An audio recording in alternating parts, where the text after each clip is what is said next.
día de gozo para la iglesia cristiana. Debemos recordar que el último domingo del mes de octubre se celebra el Día del Pastor, recordando que un domingo de 1515, Martín Lutero en la Catedral de Wittenberg puso 95 pretextos en base a las Sagradas Escrituras. Y nosotros, gozosos, recordamos este día como cristianos, cuál es el deber que debemos tener para con el pastor. Primero veamos qué nos dice las Sagradas Escrituras, las características de un pastor. Y antes de entrar a estudiar el texto bíblico, quisiera explicar el origen de la palabra pastor. Como pastor no existe en la Biblia. Lo que existe son los ancianos. La iglesia cristiana se reunía en casas, se reunía en cementerios, se reunía en túneles, se reunía en teatros, muchas veces a escondidas, muchas veces de conocimiento público. Y al encargado se lo nombraba como el anciano. Y no era la persona que tenía más años, sino era el responsable de la congregación. Aclarando esto, les complemento. ¿Por qué se le llama pastor? Porque al anciano se le encargaba, y la palabra original en griego dice poimen, pastorear. Entonces, como se le encargaba pastorear, con el paso de los siglos se intercambió el título de anciano al de pastor. Si usted busca la Biblia, dice que se nombraban ancianos. No era el más viejo, sino el responsable de la congregación. Ahora vamos a estudiar a la luz de la Biblia cuál característica debe tener todo pastor. Y vamos a empezar con el libro del profeta Ezequiel, capítulo 34, versículos del 1 al 4. Ezequiel 34, del 1 al 4. Vino a mí palabra de Jehová diciendo: Hijo de hombre, profetiza contra los pastores de Israel. Profetiza y di a los pastores: así ha dicho Jehová el Señor. Ay de los pastores de Israel, que se apacientan a sí mismos. ¿No apacientan los pastores a los rebaños? Coméis la grosura y os vestís de la lana, la engordada degolláis, mas no apacentáis a las ovejas. No fortalecisteis las débiles, ni curasteis la enferma, no vendasteis la perniquebrada, ni volvisteis al redil la descarriada, ni buscáis la perdida, sino que os habéis enseñoreado de ellas con dureza y con violencia. El texto sagrado es una reprensión de Dios para los que no cumplen el deber pastoral, anteponiendo su interés propio. Y dice: ay de los pastores de Israel que se apacientan a sí mismos. Entonces, hace una serie de llamados de atención cuando el que debe llegar a servir se sirve de los demás. Y dice: coméis la grosura y os vestís de la lana. No va con el afán de trabajar para Dios, sino de trabajar para sí mismo, buscando engordarse, enriquecerse, aparentemente de manera lícita. Pero su objetivo es su lucro personal. Y por eso vemos el día de hoy muchas iglesias que cuando se acaba el dinero, ya no hay pastor. Porque su interés es personal y no se busca el bien del rebaño. Y vemos que también tratan de enseñorearse de los hermanos. Y hay expresiones inadmisibles para un cristiano. Yo, pastor, me llevo con este hermano y no me llevo con este hermano. ¿Eso es ser cristiano? debiendo ser ejemplo de mansedumbre y humildad, se enseñorean de las personas con dureza y violencia. Y Dios llama fuertemente la atención cuando el interés primario del pastor es servir al rebaño. ¿Qué otra característica debemos ver en el siervo de Dios llamado al pastorado? El libro de Esdras, capítulo 7, versículo 6. Este Esdras subió de Babilonia, era escriba diligente en la ley de Moisés, que Jehová Dios de Israel había dado, y le concedió el rey todo lo que pidió, porque la mano de Jehová su Dios estaba con Esdras. Esdras era sacerdote en el exilio allá en Babilonia, y dice, este Esdras subió de Babilonia, era escriba diligente en la ley de Moisés.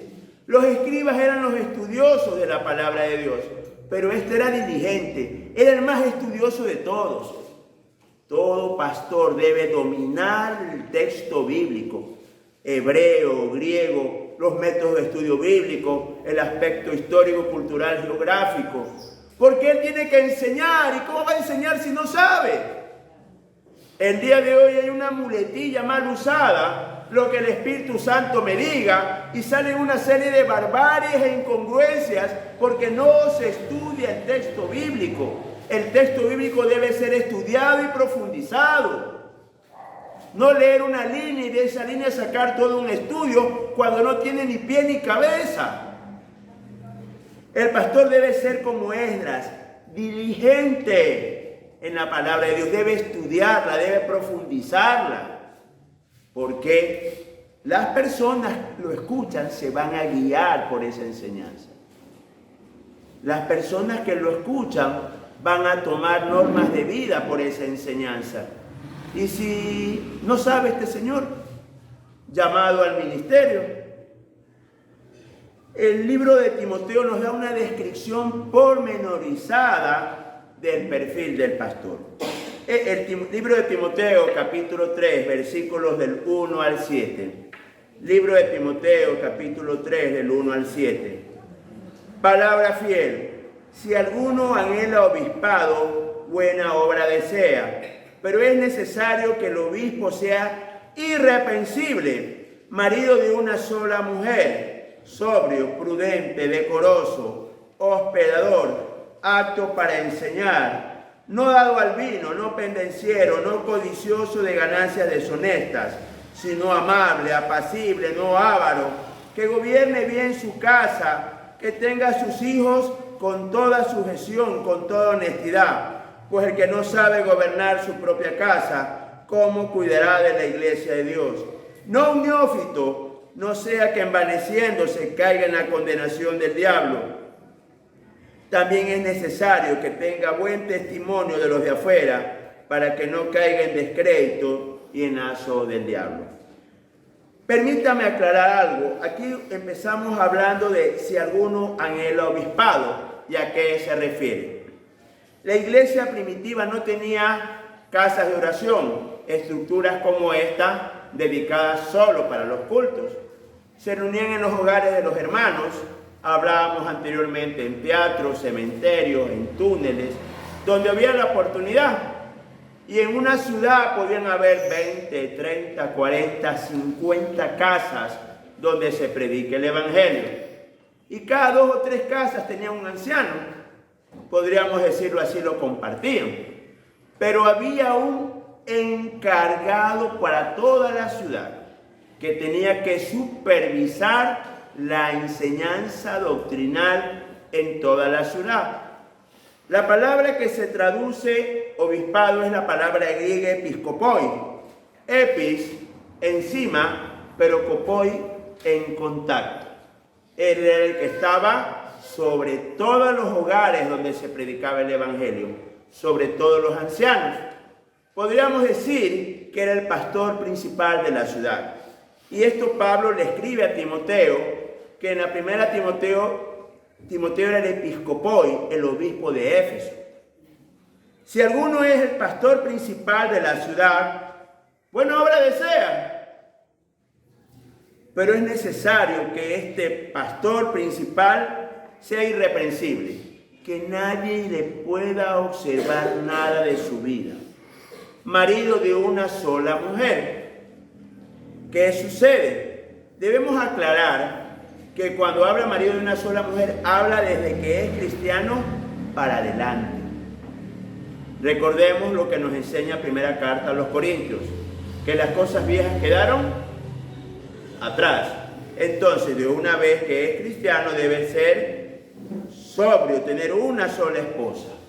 Prudente, evitar el peligro, evitar los problemas, evitar cualquier situación que perjudique a la congregación.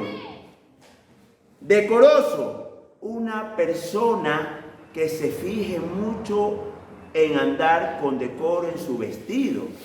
Imagínese un pastor que venga a predicar con un blullín todo roto o camisa sin mangas. Debe ser decoroso, porque está representando la ley de Dios, porque Él es el que le enseña. Debe ser hospedador, apto para enseñar. Y aquí vamos a detenernos un momento. Todas las características que hemos visto hasta el momento las deben tener todos los cristianos. Todo cristiano debe ser fiel a su esposa, debe ser decoroso, debe ser prudente, pero el pastor debe ser apto, debe tener la preparación suficiente para enseñar la palabra de Dios, porque la herramienta para guiar a las personas es la Biblia. Y es el único requisito de lo que hemos leído que no es común para todos. Todos los hermanos no son aptos para enseñar, pero todos los hermanos deben ser fieles a sus esposas. Todos los hermanos deben ser prudentes, deben ser amables, no deben ser codiciosos. Pero el pastor debe ser apto para enseñar, no dado al vino. Y aquí debemos explicar algo. En la época bíblica no había agua potable. No había agua potable. Lo que había era vino. Como en algunas culturas en la actualidad, ellos almorzaban y merendaban con vino. Usted lo hace con Coca-Cola o con colada, ellos lo hacían con vino de manera natural. No existe la figura de vino sin alcohol, porque el vino es algo fermentado. Tenían el vino en 3 presentaciones. El mosto, que se ponía a hervir el vino y quedaba una costra tipo mermelada y le echaban al pan. Ellos no conocían el arroz, sino largas hogazas de pan que se las servían con mosto. El sidra, que era el vino rebajado con fruta para los jóvenes. Y el vino que se servían los adultos en sus comidas. Y el vino era el producto más importante de Israel. La tierra de Israel nunca fue altamente productiva como lo era Egipto, como era Mesopotamia. No. Pero una tierra que fluía leche y miel, porque era una tierra muy rica, porque era una tierra de paso. En los tiempos bíblicos, todos los grandes imperios compraban a Egipto pergamino. Le compraban a los persas alfombras, le compraban a los romanos especies, y todo tenía que pasar por Israel. Como no existía agua potable, los israelitas vendían vino. Por eso, usted cuando estudia la Biblia verá que el síntoma de la bendición de Dios es que Dios va a bendecir tu viñedo, tus uvas, porque ellos eran ricos vendiendo vino y pescado salado. Imagínense las caravanas que venían de Babilonia, de Media, de Persia, de Roma, de Grecia, de Egipto. Todas tenían que pasar por Israel. Y todas tenían la necesidad de estas caravanas de tomar vino, de comprar vino, porque no era una bebida para emborracharse, era una bebida para servirse con los alimentos. Entonces, aunque te alimentes, normalmente con el vino no es para emborracharse, sino para servirte con tus víveres. Quiere decir, no un borracho. No pendenciero, no existe el pastor peleón, el pastor que no se lleve con los hermanos. No codicioso de ganancias deshonestas, sino amable, apacible, no avaro, que gobierne bien su casa, que tenga a sus hijos en toda sujeción. No puede haber un pastor que su hijo sea borracho o que su hija ande en caminos dudosos. Mientras viva bajo su casa, bajo su hogar, debe usted como padre, si es pastor, debe ser muy estricto con sus hijos. Una vez que se casan y forman su propio hogar, su propia casa, ya no dependió de usted. Ya ellos tienen su nueva familia.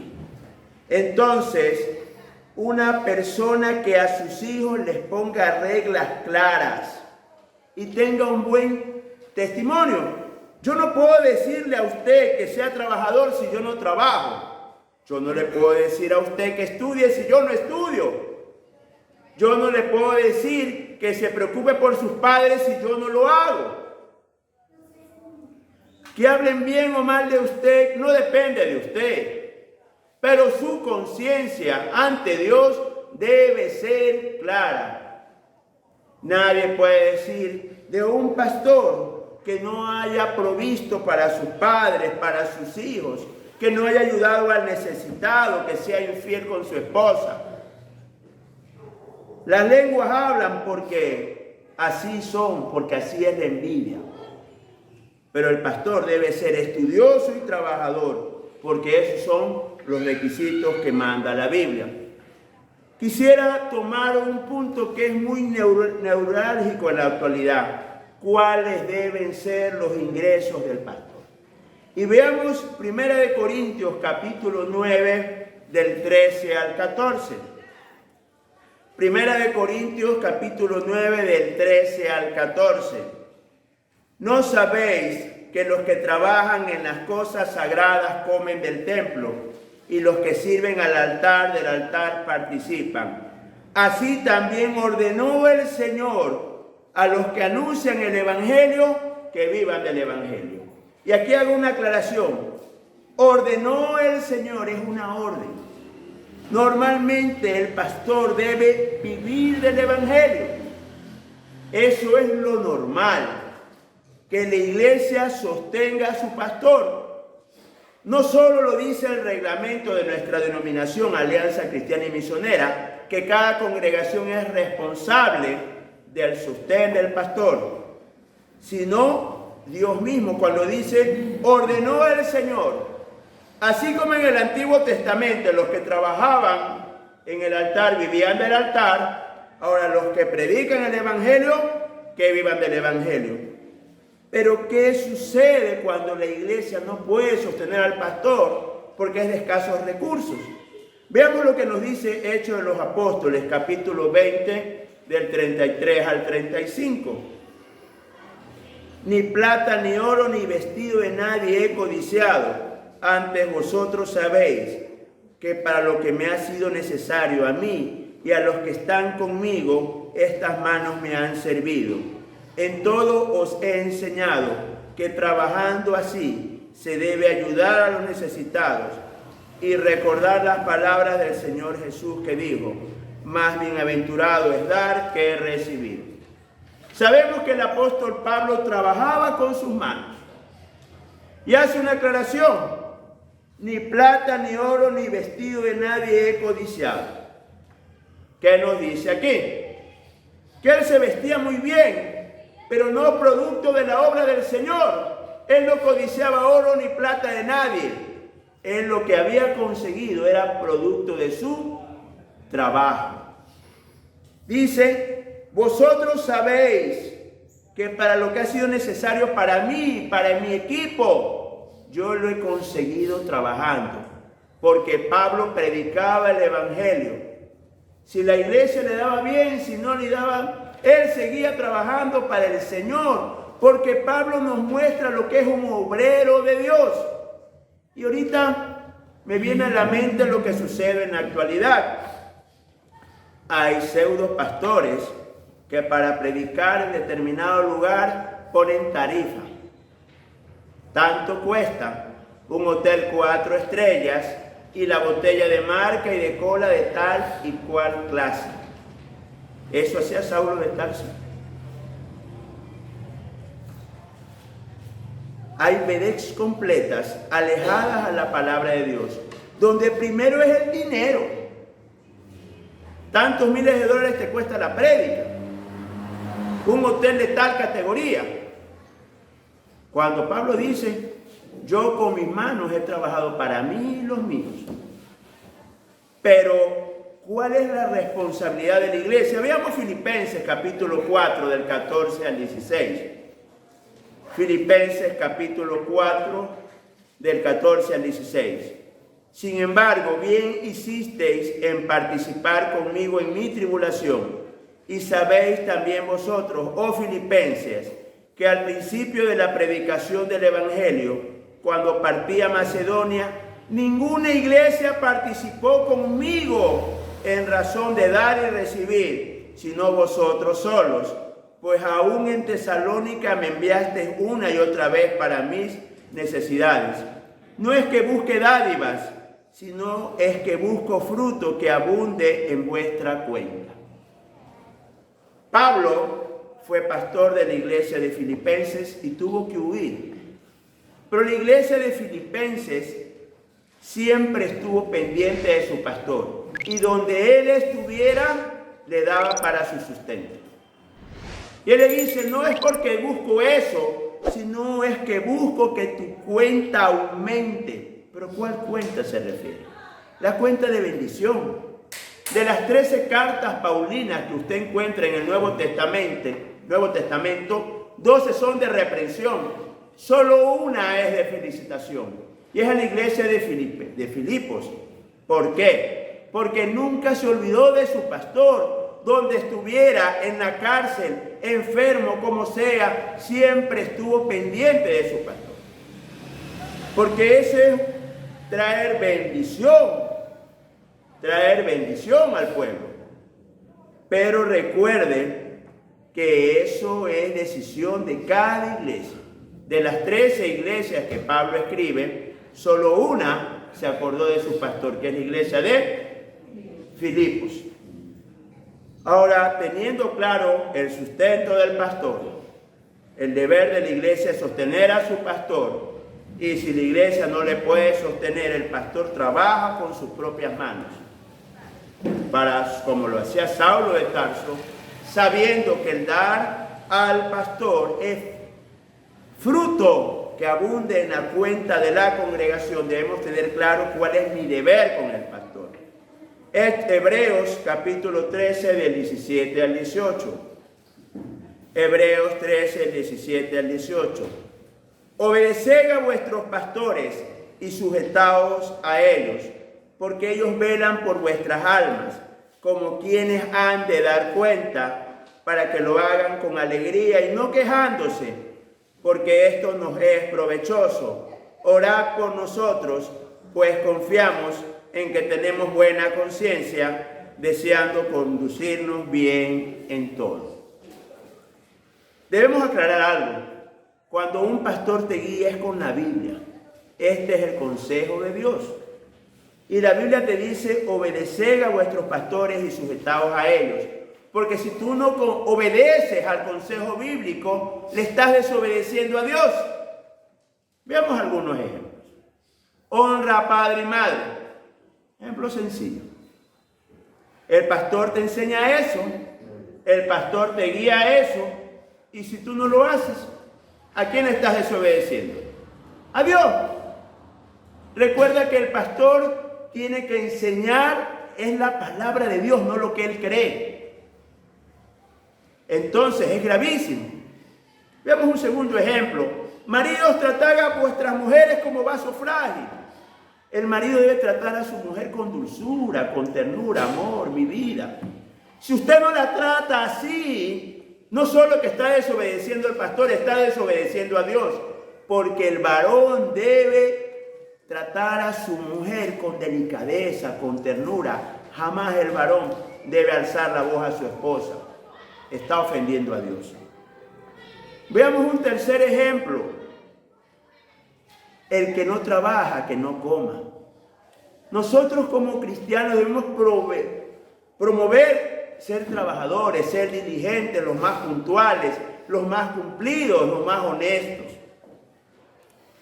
Si usted no hace caso a este consejo, no es que está desobedeciendo al pastor, está desobedeciendo a Dios. Pero ¿qué sucede, mi hermano, cuando el pueblo no obedece al pastor, no quiere sujetarse?